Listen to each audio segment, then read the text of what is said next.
Good YouTube, Quinn Wade coming to you with that instant basketball analysis on Analysis Playground on YouTube, exclusively on there forever.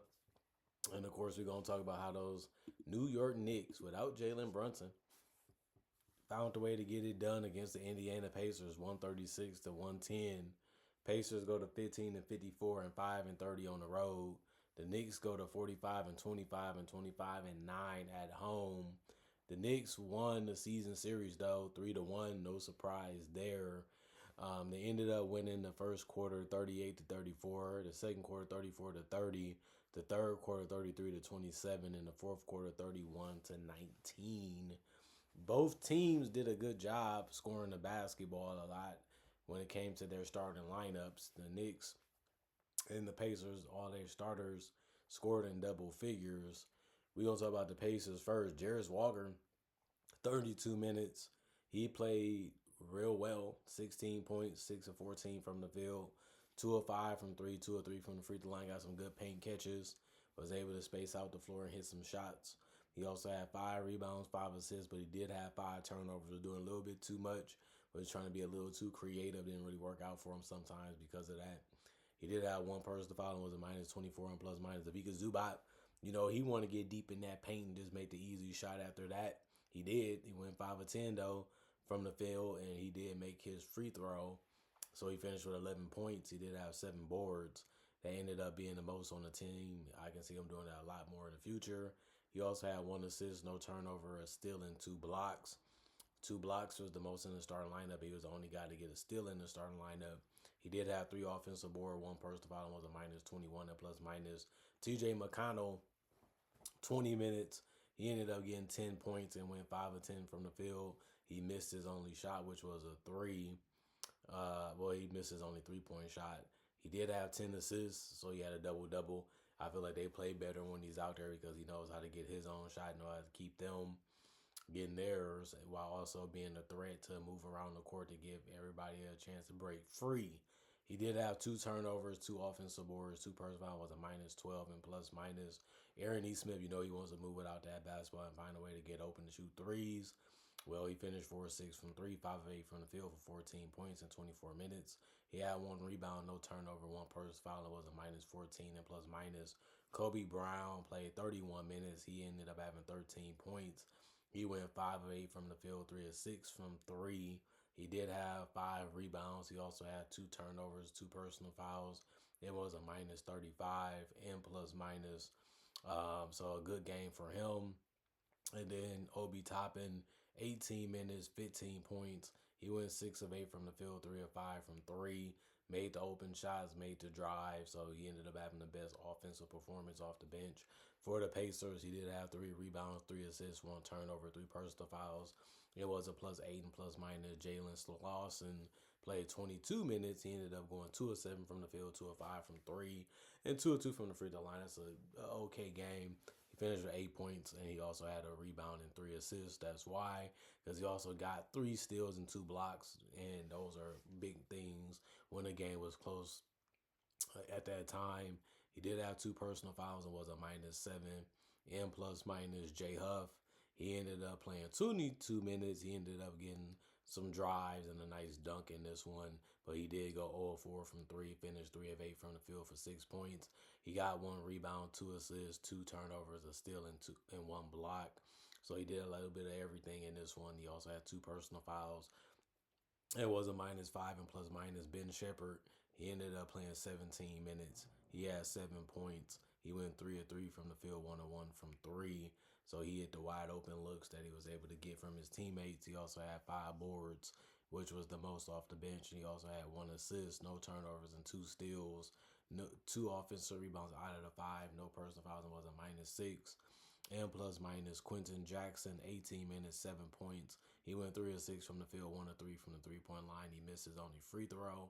I like the way he was attacking and pushing, but it did come with some turnovers too. He finished with 4, which is a whole lot in 18 minutes. He did have 5 assists though, and 4 rebounds. He also had 1 offensive board, no personal fouls. It was a plus 1 and plus minus. Cam Jones, 10 minutes, 3 points. He went 1 to 3 from the field, 1 to 2 from three. He had one rebound, one assist, and a turnover. One person foul was a -15 and plus minus. And you look at the New York Knicks, OG Anunoby really got hot for them and stayed hot throughout the entire game that he played. 29 minutes, he ended up going 10 to 13 from the field, 4 or 5 from three, and 2 or 2 from the free throw line for 26 points. He was just shooting the ball right in front of people's faces, driving the ball real well, trying to make the right decision when he had attacked, and he kept the ball moving sometimes too. 4 assists, 8 rebounds, 1 turnover, 1 steal, 1 offensive rebound, 2 personal fouls, and a +25 and plus minus. Karl Anthony Towns, 32 minutes, 22 points. He did a good job of getting in the paint, but he did miss a lot of gimmies. In this one, he finished 9 to 21 from the field. The 21 shots was the most on the team. Not a surprise that he took that many, but he also went 2 of 7 from three. Needed to make a couple more, but they still won anyway. I guess it don't matter as much. And then he went 2 or 3 from the free throw line and had 11 boards. So he was the only guy on the team to get a double double, and that's no surprise. He usually gets them every game, or basically about every game. He did have 2 assists, 1 turnover, 3 steals, and a block. 5 offense, 3 rebound, 3 personal fouls, and a +20 and plus minus. Just happy that he tried to make plays defensively and tried to keep the paint secured as much as he could. Josh Hart, a real big night from him. He led the team in scoring with 33. That was game high. 26 minutes, 12 or 13 from the field. He was even making his threes. He was making his drives. He looked good out there today. He also went 4 or 5 from the free throw line. He did have 7 rebounds, 5 assists, 2 turnovers, and 2 steals. He also had 3 offensive rebounds, 3 personal fouls, was a +18 and plus minus. He just was everything they needed tonight. No Brunson, somebody on the perimeter was going to have a big game. You thought it would probably be Mikal. Didn't happen tonight. But Josh Hart said, well, I got good looks. I'm feeling the looks they're giving me too. So let me just try to do the best I can to finish or attack the way that I need to be able to have a big night. Mikal Bridges, 33 minutes. He had 10 points. He went 4 of 12 from the field, 2 of 6 from three. He did have 4 rebounds and 5 assists. The 5 assists came with no turnovers. That was good, considering that he didn't shoot the ball that great in this one. He also had a steal and a block. 1 personal foul was a +28 and plus minus. He didn't really take any bad shots. He just didn't make the shots that he wanted to take and that he did take. So it ended up being more of a touch thing and a mental thing for him. Jose Alvarado started. He's one of their better guards. 27 minutes for him, 16 points, 5 of 10 from the field, 4 of 7 from three, 2 of 2 from the free throw line. He ended up having 10 assists, so a double-double. He ran the offense very fast, very quick, but also took his time throughout the game, too, to make sure if he had a shot or if he can find a way to play off his teammates or find a way to get them the ball whenever they was open or was good enough to get them the ball before they could even get a shot contested. So that was good. 2 rebounds, 1 turnover, 2 steals, no personal fouls. He was a +21 and plus minus. And then Jeremy Shohan played 5 minutes. He made a basket near the rim. He had 1 rebound. He also had no turnovers, no personal fouls. His rebound was offensive, was a +2 and plus minus. Pacum played 4 minutes. He had 2 points. He went 1 of 4 from the field and 0 of 3 from the 3-point line. That wasn't good. He basically missed all his shots besides the 2-pointer. He did have 2 rebounds, 1 assist, 1 turnover, no personal fouls, and was a +1 and plus minus. Muhammad, 6 minutes. He went 0 of 2 from the field. He missed his only three. 1 of 1 from the 1 rebound, 1 assist, no turnovers, 1 personal foul. It was a +4 and plus minus. Mitchell Robinson, 19 minutes. He had 8 points. He went 4 or 5 from the field, finished real good around the rim. He did miss his only free throw, though. He had 8 boards. That was the most off the bench. He also had 3 assists, 1 turnover, 1 steal, 1 personal foul, and had 5 offensive boards out of the 8. It was a +3 and plus minus. Jordan Clarkson, he had played 20 minutes, had 10 points. He went 5 of 9 from the field. He missed his only three. He had 2 rebounds, 1 assist, 1 turnover, 2 offensive boards, 1 personal foul. It was a +6 and plus minus. The mid range and the drives was going real well for him in this one. Landry Shamet didn't shoot the ball that great, but he was still being a team player out there defensively and offensively. In 16 minutes, he had 2 points because he went 1 of 5 from the field and 0 of 3 from the 3-point line. He got 1 rebound and an assist, but he did get 1 turnover. He also got his rebound was offensive. No personal foul was a -2 and plus minus. Kevin McCullough Jr., 3 minutes for him. He went 1 or 2 from the field, missed his three, made his 2 pointer. He did have 2 rebounds, 1 steal, no personal fouls, 1 offensive rebound, -1 and plus minus. And then Tyler Kolek had a wide open three. He took it, he made it, then missed the other one, and went 1 or 3 from the field and 1 or 2 from three. Finished with 5 assists though. That was better than the 3 points that he got because he was able to find them good looks, and that's always helpful, especially when you get no turnovers. And then you also got 2 steals and a block, which can lead to baskets too, and they did. No personal fouls and was a +5 and plus minus. Both teams shot the ball real well against each other.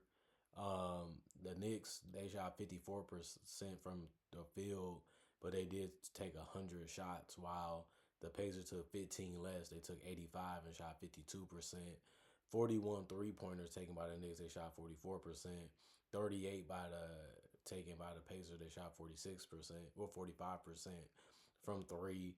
And then 13 free throws taken by the Knicks, they shot 77%. Only 7 attempted and taken by the Pacers, they shot 71%. 7 is low for an NBA team.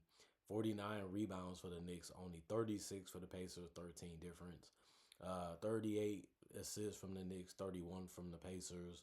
9 turnovers for the Knicks, 17 for the Pacers. 13 steals for the Knicks, 7 for the Pacers. 3 blocks for the Knicks, 7 for the Pacers. 19 offensive rebounds for the Knicks, 8 for the Pacers. That's a big difference. And then 30 defensive rebounds for the Knicks, 28 for the Pacers.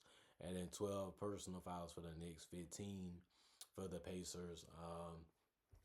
Good game for the Knicks, not so much for the Pacers when it came to defense and trying to slow down and stop what the Knicks are trying to do. They basically was able to have a lot of success, whether they was on the outside, on the perimeter, or even getting to the paint, or even finding somebody in the paint. Although the Pacers did a lot of things right in this game, still sucks to get beat on the boards. It still sucks to turn over the ball as much as they did, while also not being able to contain what the Knicks were trying to do. Like, the game was close. It starts off like that, and then out of nowhere, the Knicks just kept going, and they could never catch back up. And the game just got out of hand to the point where it had a bad look. When you looked at that box score, like, wow, what happened in this game? How the heck did the Pacers get blown out that bad without Jalen Brunson being available for the Knicks? Ball movement, cutting, just taking some shots that's open to you because the defense didn't communicate well and got a little bit of a breakdown, and it ended up happening too often. And the Pacers had a lot of things go their way, and they actually was taking their time and also rushing it when they could, and they also was trying on defense. It just wasn't enough, and it didn't happen enough for them to be able to keep this game competitive. And the game just got out of hand after that, and they ended up winning. So the Knicks, they gotta be happy. They had to win this one. They still want to be in play for number 2. Still enough games for them to make a run for it. They are 20 games above 500, so it makes them a really, really good team in the East. And they beat up on a lot of bad teams, and they still want to sure they can compete with the good ones. So we'll see how their season continues to go high end. And we can say the Pacers, theirs is over, but at least they can figure out what works and what doesn't work and what they need to change and do better next year if they're more healthier, which they should be, but you never know. Comment, like, subscribe, share it, the notification bell to get the analysis when it first come out. Y'all stay blessed up. Y'all stay good. Peace. And I'll see y'all later today, hopefully with more analysis.